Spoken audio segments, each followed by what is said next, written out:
Hi everyone, welcome to Learn Chemistry by Taranjit Kaur. आपको पता ही है लास्ट टाइम हम ऑक्सीडेशन का फोर्थ पार्ट कर चुके हैं जिसमें हमने ऑक्सीडेशन एरोमेटिक रिंग की डिस्कस की है। ठीक है, ये सारा का सारा हाइड्रोकार्बन्स का ही पार्ट चल रहा है आपका। तो आज भी हम आगे करेंगे हाइड्रोकार्बन्स के अंदर सेचुरेटेड CH ग्रुप के बारे में डिस्कस करेंगे। अब इसके अंदर हम दो टाइप के सिस्टम पढ़ेंगे, allylic system as well as a benzylic system. तो इसमें हम पढ़ेंगे डिफरेंट टाइप ऑफ रिएजेंट। आप कन्वर्जन किस एलाइलिक सिस्टम अगर लिए है तो एलाइलिक सिस्टम को किस में कन्वर्ट कर सकते हो। तो पेपर में तो डायरेक्ट एलाइलिक सिस्टम बना होगा, ठीक है, उसमें कन्वर्जन दी होगी या रिएजेंट दिया होगा आपको एलाइलिक के साथ, रिएजेंट कौन सा है उसको कन्वर्ट करके दिखाओ। तो आपको पता लग जाएगा इसके अंदर डिफरेंट टाइप ऑफ रिएजेंट हम यूज करेंगे कैसे और कैसे कन्वर्ट हो रहा है वो। तो एलाइलिक और बेंजाइलिक सिस्टम आपको पता है इस टाइप के सिस्टम होते हैं। यहाँ पे क्या होता है, CH3 ग्रुप होता है। तो यहाँ पे आपके पास क्या आ गया है, फ्री रेडिकल आ गया है। फ्री रेडिकल कैसे होगा, फ्री रेडिकल बनता कैसे है आपका, जब आप क्या होती है होमोलिटिकल क्लीवेज होती है। होमोलिटिकल क्लीवेज की वजह से तो फ्री रेडिकल आता है आपका। तो यहाँ पे एलाइलिक सिस्टम और बेंजाइलिक सिस्टम रेजोनेंस स्टेबलाइज हो जाएंगे क्योंकि फ्री रेडिकल की वजह से। अब इनको ऑक्सीडाइज करना, डायरेक्ट बेंजीन आपको लास्ट लेक्चर में पढ़ा है कि डायरेक्ट बेंजीन आपकी इजीली ऑक्सीडाइज नहीं होती है, बट उसके कंपैरिजन में अगर हम एलाइलिक और बेंजाइलिक सिस्टम की बात करते हैं तो वो बहुत इजीली क्या होती है, ऑक्सीडेशन हो जाती है क्योंकि उसमें फ्री रेडिकल की फॉर्मेशन होती है। फ्री रेडिकल की फॉर्मेशन होने की वजह से वो रेजोनेंस स्टेबलाइज हो जाते हैं जिसकी वजह से वो स्टेबल कंपाउंड फॉर्म करते हैं। तो हम इसी की एग्जाम्पल लेके चलते हैं। नेक्स्ट है ऑटो ऑक्सीडेशन। अब ये एलाइलिक सिस्टम की ही बात करेगा, एलाइलिक सिस्टम के अंदर ही हम पढ़ रहे हैं ऑटो ऑक्सीडेशन। तो ऑटो ऑक्सीडेशन आपको पता है ऑक्सीजन के प्रेजेंस में ऑक्सीडेशन होती है। तो ऑटो ऑक्सीडेशन मतलब आपको जो एयर के अंदर ऑक्सीजन प्रेजेंट होती है उससे क्या होगा, ऑक्सीडेशन होगी। अब एलाइलिक और बेंजाइलिक सिस्टम है, आपको पता है फ्री रेडिकल बनाना है, अभी हमने पीछे पढ़ा है क्योंकि इजीली बन जाता है। तो यहाँ पे क्या लिया हुआ है, जर्नल हाइड्रोकार्बन लिया हुआ है और ये फ्री रेडिकल मैकेनिज्म से ही होता है आपका। ये आपके पास जो रेडिकल एयर के अंदर प्रेजेंट होते हैं ये क्या करेगा, होमोलिटिकल क्लीवेज देने के बाद आपके पास क्या आ जाएगा, एक रेडिकल जनरेट हो जाएगा। जो एयर के अंदर ऑक्सीजन प्रेजेंट होती है आपकी, ऑटो ऑक्सीडेशन करनी है ना, तो जब डबल बॉन्ड था होमोलिटिकल क्लीवेज हुई, यहाँ पे क्या आ जाएगा आपके पास, रेडिकल। रेडिकल रेडिकल कंबाइन हो जाएंगे और ये बॉन्ड बन जाएगा आपके पास। तो ये क्या बॉन्ड बना, RO रेडिकल। तो ये क्या बना दिया, पेरोक्साइड रेडिकल। ऑटो ऑक्सीडेशन कैसे हुई, क्योंकि एयर से मिली आपको, तो ये खुद ही क्या हो जाएगा, रेडिकल जो था ऑक्सीडाइज हो जाएगा, ऑक्सीडेशन कर लेगा जो एयर के अंदर ऑक्सीजन प्रेजेंट है। उसके बाद ये पेरोक्साइड रेडिकल क्या करेगा, H रेडिकल के साथ कंबाइन हो जाएगा जिससे क्या बनाएगा, हाइड्रो पेरोक्साइड की फॉर्मेशन होगी। तो फ्री रेडिकल मैकेनिज्म से अगर ऑटो ऑक्सीडेशन हो रही है तो आपके पास फॉर्मेशन क्या होगी, हाइड्रो पेरोक्साइड की फॉर्मेशन होगी। उसके बाद एलाइलिक सिस्टम, या आपने जर्नल R की फॉर्म में किया था, ये एलाइलिक सिस्टम का एक एग्जांपल ले लिया है। ये एलाइलिक सिस्टम है आपकी, ये रेजोनेंस स्टेबलाइज है। अगर ये होमोलिटिकल क्लीवेज फॉर्म कर रहा है, ये किसके साथ, H के साथ कंबाइन हो जाएगा, यहाँ पे रेडिकल शो कर देगा। ये रेजोनेंस स्टेबलाइज्ड है, रेजोनेंस स्टेबलाइज होने की वजह से रेडिकल यहाँ आ जाएगा। तो जब आपके पास ऑक्सीजन आएगी एयर से तो क्या होगा, OH लग जाएगा आपका, या तो इस पोजीशन पे या इस पोजीशन पे। तो आपको क्या होगा, इसके अंदर मिक्सचर ऑफ प्रोडक्ट मिलेंगे आपको। ठीक है, आई होप ये ऑटो ऑक्सीडेशन आपको क्लियर हो गया होगा। उसके बाद हम नेक्स्ट टॉपिक चलते हैं इसी के अंदर, ऑक्सीडेशन इनटू एल्कोहल्स।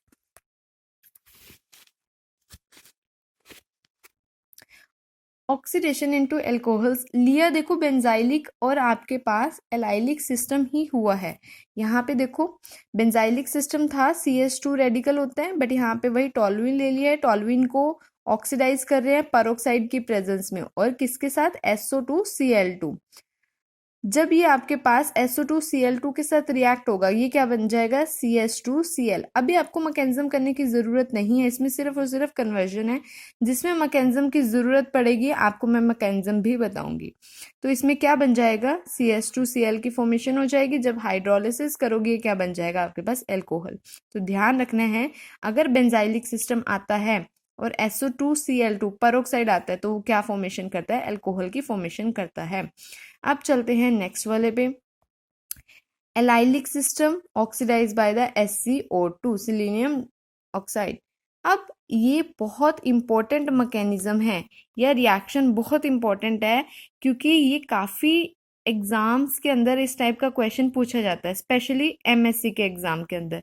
सो SiO2 के साथ रिएक्शन दिया क्या होगा, एलाइलिक सिस्टम ही दिया होगा, ये एलाइलिक सिस्टम ही है आपके पास। तो यहाँ पे क्या होगी, इन सिंथेसिस। इन का मतलब क्या है, डबल बॉन्ड फॉर्मेशन होगी। यहाँ पे भी डबल बॉन्ड ही है बट ये एलाइलिक सिस्टम है इस टाइप। SiO2 के साथ रिएक्ट होगा कैसे, ये क्या हो जाएगा, OH ले लेगा, Sc के साथ क्या बनेगा, जब ये OH को एब्स्ट्रैक्ट करेगा आपका OH फॉर्मेशन हो जाएगी, ये बॉन्ड आगे शिफ्ट हुआ, ये Sc के साथ रिएक्ट हो गया, मतलब ऐसे बॉन्ड बन जाएगा। तो ये Sc के साथ अटैच हो गया डायरेक्ट। देखो यहाँ पे क्या बना था, OH, तो OH लग गया। जब ये इसने क्या किया था, H लिया था, OH बन गया, double bond as it is. ठीक है, उसके बाद क्या होगा, 3 सिग्मा ट्रॉपिक शिफ्ट होगी, 1 2 3 एंड 1 2 1 1 बॉन्ड ब्रेक हो जाएगा आपके पास, 2 3 सिग्मा ट्रॉपिक शिफ्ट हो जाएगी, बॉन्ड की शिफ्टिंग हो जाएगी। जो आपके पास 1 और 2 बॉन्ड था आपके पास, देखो ये बॉन्ड क्लीवेज हो जाएगा, ये किसके साथ अटैच होगा, थर्ड पोजीशन पे अटैच होगा। तो OSCOH ये एज इट इज अटैच, ये बॉन्ड आगे शिफ्ट हुआ आपके पास, यहाँ पे बॉन्ड बना है O के साथ, ये वाला आगे शिफ्ट हुआ, ये एज इट इज ये आगे शिफ्ट हुआ था, यहाँ पे डबल बॉन्ड, ये बॉन्ड ब्रेक हो गया। तो ये इस टाइप का प्रोडक्ट बन जाएगा। उसके बाद हाइड्रोलिसिस होगी, हाइड्रोलिसिस होने के बाद एल्कोहल की फॉर्मेशन हो जाएगी। तो बहुत इंपॉर्टेंट मैकेनिज्म है सिलीनियम ऑक्साइड वाला, सिलीनियम डाइऑक्साइड। तो ये अच्छे से करना। अब हम नेक्स्ट चलते हैं। इसी के अंदर सिलीनियम वाले के अंदर आपको पता है, अगर ये एक सब्स्टिट्यूटेड है, सिर्फ यहाँ पे क्या था, CH3 ग्रुप था। अगर आपके पास ऐसा कोई रिएजेंट आ जाए जिसमें आपके पास सब्स्टिट्यूशन बहुत ज्यादा लगे हो, और तब देखना पड़ेगा कि सिलीनियम जो है आपके पास, सिलीनियम डाइऑक्साइड, वो किसके साथ रिएक्ट होगा, SiO2 किसके साथ आपका रिएक्ट होगा, जब आपके पास 2 या 2 से ज्यादा सब्स्टिट्यूटेड हाइड्रोकार्बन्स लगे हुए हैं। कैसा एग्जांपल, जैसे सपोज डबल बॉन्ड है, उसके साथ ऐसा ये एलाइलिक ग्रुप है ना आपके पास इस पोजीशन पे, ये इस तरह से इस पोजीशन पे भी एलाइलिक ग्रुप है, इस पोजीशन पे भी एलाइलिक ग्रुप है, इस पोजीशन पे भी है। अगर डबल बॉन्ड दिया हो और उसके साथ सब्स्टिट्यूटेड ग्रुप दिया हो, यहाँ पे सपोज 2 दिए हो, यहाँ पे सिंगल दिया हो, तो तब किस में रिएक्शन होगी। तो वो चलते हैं अब नेक्स्ट एग्जांपल पे। वहां पे रिएक्शन किसके साथ होगी, जो आपके पास मोर सब्स्टिट्यूटेड कार्बन एटम होगा। ये मोर सब्स्टिट्यूटेड कार्बन एटम है आपके पास, यहाँ पे 2 लगे हुए हैं, CH3 यहाँ पे 1 लगा हुआ है। तो दैट मीन्स रिएक्शन इन दोनों में ही होगी, यहाँ पे पॉसिबल नहीं होगी क्योंकि ये मोर सब्स्टिट्यूटेड है आपका। जहाँ पे मोर सब्स्टिट्यूटेड होगी वहीं पे अल्कोहल की फॉर्मेशन होगी। तो ये स्टीरियो सिलेक्टिव रिएक्शन हुई, क्योंकि एक पर्टिकुलर जगह पे ही हमें पता है जहाँ पे सब्स्टिट्यूशन ज्यादा होगी वहीं पे रिएक्शन होगी। ठीक है, अगर नेक्स्ट एग्जांपल देखते हैं। अगर आपके पास इस टाइप का सिस्टम है, बेंजाइलिक सिस्टम है, और टॉल्विन लिया हुआ है, टॉल्विन नहीं है वैसे, यहाँ पे डबल बॉन्ड होता तो टॉल्विन होता। तो यहाँ पे आपको ये ध्यान रखना है कि डबल बॉन्ड अगर रिंग के अंदर दिया हुआ है और CH3 दिया हुआ है, तो आपकी ऑक्सीडेशन करनी है सिलीनियम SiO2 के साथ, तो किस पोजीशन पे होगी, इस पोजीशन पे भी हो सकती है, इस पोजीशन पे भी, इस पोजीशन पे भी, क्योंकि ये सारा के सारे एलाइलिक पोजीशन है जिस पोजीशन पे हो सकती है। तो आपको ये ध्यान रखना है, जब भी ऐसा सिस्टम दिया हो डबल बॉन्ड रिंग के अंदर, तो हमेशा ऑक्सीडेशन SiO2 के साथ रिंग के अंदर ही होगी। तो ये वाला ऑप्शन B CH3 ये तो रूल आउट हो गया, मतलब यहाँ पे रिएक्शन पॉसिबल नहीं है। तो रिएक्शन पॉसिबल किस में होगी, या तो A के अंदर या C के अंदर रिएक्शन पॉसिबल होगी। तो A और C में से देखते हैं। अब A और C में से कैसे पता लगेगा, जो सब्स्टिट्यूशन ज्यादा होगी, इसके आसपास क्या लगा हुआ है, CH, और इधर CH2 लगा हुआ है। यहाँ पे देखो इस वाली पोजीशन पे CH2 C लगा हुआ है, तो मतलब ये सब्स्टिट्यूशन ज्यादा है। बट नहीं, दोनों जाके आगे CH3 के साथ अटैच है। अगर मैं इससे आगे देखूं तो क्या है, C, और इसके आगे CH3, मतलब A सब्स्टिट्यूशन ज्यादा है। जब दोनों के आसपास वाले देख लिए हैं और दोनों इक्वल शो होते हैं आपके, यहाँ पे भी इक्वल, यहाँ पे भी इक्वल, तो उससे नेक्स्ट देखो, यहाँ पे CH3 है, यहाँ पे C है, तो आपका मोर सब्स्टिट्यूटेड ग्रुप कौन सा हो जाएगा, A वाला ग्रुप मोर सब्स्टिट्यूटेड हो जाएगा। तो रिएक्शन पॉसिबल कहाँ होगी, ए पोजीशन पे रिएक्शन पॉसिबल होगी तो ये वाली पोजीशन किस में कन्वर्ट हो जाएगी, OH में कन्वर्ट हो जाएगी। ठीक है, नेक्स्ट जो रिएक्शन है वो एल्डिहाइड में कन्वर्ट करा था, अभी तक अल्कोहल में कन्वर्ट किया है। नेक्स्ट है ऑक्सीडेशन टू अल्कोहल। यहाँ पे आपने +2 के अंदर भी रिएक्शन पड़ी हुई है, टार्ड रिएक्शन, क्रोमाइल क्लोराइड वाली रिएक्शन। क्रोमाइल क्लोराइड के साथ टॉल्विन लिया हुआ है, जैसे रिएक्शन करोगे in the presence of non polar solvent aldehyde की फॉर्मेशन होती है डायरेक्ट। तो पहले तो क्रोमाइल क्लोराइड जो था आपके पास डायरेक्ट अटैचमेंट हो जाती है, उसके बाद हाइड्रोलिसिस करते हो तो एक ग्रुप CHO में कन्वर्ट हो जाता है। तो बस इसका ध्यान रखना है, इटार्ड रिएक्शन में क्रोमाइल क्लोराइड अगर यूज करते हो तो आपके पास एल्डिहाइड की फॉर्मेशन होती है। सिमिलरली अगर आपके पास क्रोमिक ऑक्साइड है, या क्रोमाइल क्लोराइड हो या क्रोमिक ऑक्साइड हो, तो इसमें भी एल्डिहाइड की फॉर्मेशन ही होगी। अब इसके अंदर आपको एक चीज का ध्यान रखना है, अगर क्रोमाइल क्लोराइड दिया हुआ है उसमें एल्डिहाइड बन जाएगा। अगर आपके पास क्रोमिक ऑक्साइड दिया हुआ है, ये क्रोमिक ऑक्साइड है, ठीक है, और वो गुड ऑक्सीडाइजिंग एजेंट होता है। क्रोमिक ऑक्साइड एल्डिहाइड में तो कन्वर्ट होगा, बट किसके प्रेजेंस में रिएक्शन दी हुई है वो ध्यान रखना है। क्रोमिक ऑक्साइड अगर एसिटिक एनहाइड्राइड की प्रेजेंस में रिएक्शन दी है तो इस टाइप का स्ट्रक्चर पहले बनेगा, देन इसके बाद ऑक्सीडेशन पॉसिबल नहीं है। जब ऑक्सीडेशन पॉसिबल नहीं है तो डायरेक्ट हाइड्रोलिसिस होगी और वो CHO में कन्वर्ट हो जाएगा।